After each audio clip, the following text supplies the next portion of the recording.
Next প্রশ্ন, প্রভাত কুমার মুখোপাধ্যায়ের পুরানো মেয়ে গল্পে তৃতীয় পরিচ্ছেদের সময়কাল কোনটি?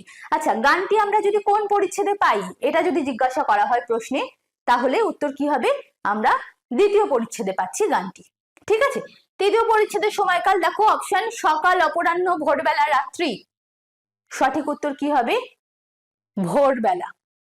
ঠিক আছে, তাহলে একবার একটু মনে করে নিই। প্রথম পরিচ্ছেদের সময়কাল ছিল অপরাহ্ন, দ্বিতীয় পরিচ্ছেদের সময়কাল সকাল, যখন সকাল হওয়ার পর সীতানাথ গঙ্গা স্নানে গিয়েছিলেন। ঠিক আছে, আর নেক্সট তৃতীয় পরিচ্ছেদ হচ্ছে ভোরবেলা, যে ভোরবেলা সীতানাথ সেই গহনা সমস্ত কিছু হারিয়ে বাড়ি ফিরে আসছে, তার নিজস্ব বাড়ি নবগ্রামে। ঠিক আছে, তাহলে ঘটনা মনে থাকলে কিন্তু সময়কালও মনে থাকবে। ভোরবেলা, তৃতীয় পরিচ্ছেদের সময়কাল ভোরবেলা, স্থান ভাগীরথী তীর, নবগ্রাম ভাগীরথীর তীরে বৃক্ষ দ্বারা পরিবেষ্টিত, বৃক্ষ দ্বারা পরিবেষ্টিত। ভাগীরথীর তীর যেখানে প্রচুর বৃক্ষ আছে, প্রচুর গাছ আছে, সেইখানে বৃদ্ধ সেইখান দিয়ে পায়ে হেঁটে আসছেন।